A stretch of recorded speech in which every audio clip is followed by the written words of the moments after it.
की सजा किसी और को कैसे दे सकते हैं? किसी भी लड़की को इतनी आज़ादी और पैसा मिले ना तो वो नया जजीरा ढूंढ लेती है। ये सवाल तुम अगर अपने भाई से पूछो तो बेहतर रहेगा। उसी ने सब कुछ बर्बाद किया है। समय आगे रोमा को छोड़ दिया ना तो मेरा नहीं तुम्हारा नुकसान होगा। मैं मानती हूँ कि तुम्हें मेरा शादी से इनकार करना बहुत बुरा लगा है। मेरे घर में रहना है तो मेरे असूलों को अपनाना होगा। तो मैं अपने आप को मार लूंगी, तो मेरा मरा वो मुंह देखोगे।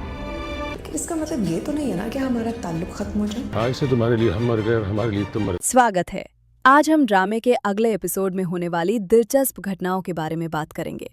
जारून को बहुत जल्द ये एहसास होने लगेगा कि जिस महविश से उसने प्यार करके और अपने घरवालों के खिलाफ जाकर शादी की थी वो दरअसल उसके लायक नहीं थी, क्योंकि महविश एक लालची औरत है जिसने सिर्फ दौलत की खातिर जारून का साथ स्वीकार किया था।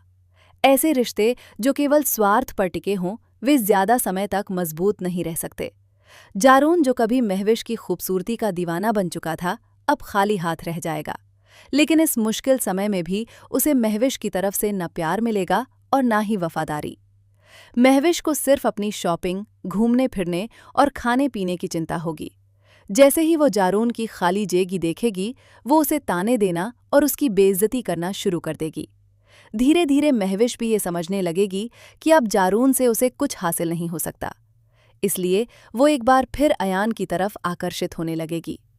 वो अयान को फोन करेगी और एक बार फिर अपनी प्यार भरी बातों में उसे उलझाने की कोशिश करेगी। दूसरी तरफ अयान जो महविश को भुला चुका था उसकी बार बार आने वाली कॉलों से फिर से मानसिक परेशानी में पड़ जाएगा। उसका मन उलझ जाएगा और वो अपनी इस बेचैनी का गुस्सा मुस्कान पर निकालने लगेगा। मुस्कान जो महविश की जगह इस घर की बहू बनकर आई थी, शादी के पहले दिन से ही लगातार परीक्षाओं का सामना कर रही है। कभी उसका ससुर उसकी जिंदगी मुश्किल बना देता है और अब अयान का अचानक बदला हुआ व्यवहार भी उसके लिए असहनीय हो जाएगा। आखिरकार मुस्कान अयान से पूछेगी कि वो हर समय उससे नाराज क्यों रहता है। वो यही सोचेगी कि कुछ समय पहले तो अयान का व्यवहार उसके साथ बेहतर हो गया था, फिर अचानक ऐसा क्या हुआ कि वो दोबारा इतना बदल गया। मुस्कान उससे बात करने और सच्चाई जानने की कोशिश करेगी, लेकिन अयान उसे बेहद बेरुखी से जवाब देगा।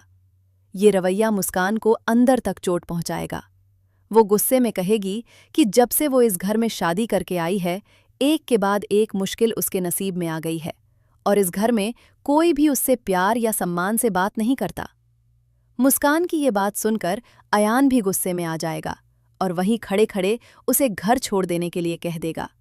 वो कहेगा कि अगर उसके साथ जिंदगी गुजारना इतना ही मुश्किल है तो वो अपनी माँ के घर वापस चली जाए। इस बार मुस्कान भी चुप नहीं रहेगी। गुस्से और टूटे हुए दिल के साथ वो अपनी चादर ओढ़ेगी और सीधे अपनी माँ के घर चली जाएगी। सबक: जो रिश्ते प्यार, वफादारी और सम्मान की बजाय लालच, गलतफहमी और गुस्से पर टिके होते हैं वे आखिरकार टूटने लगते हैं।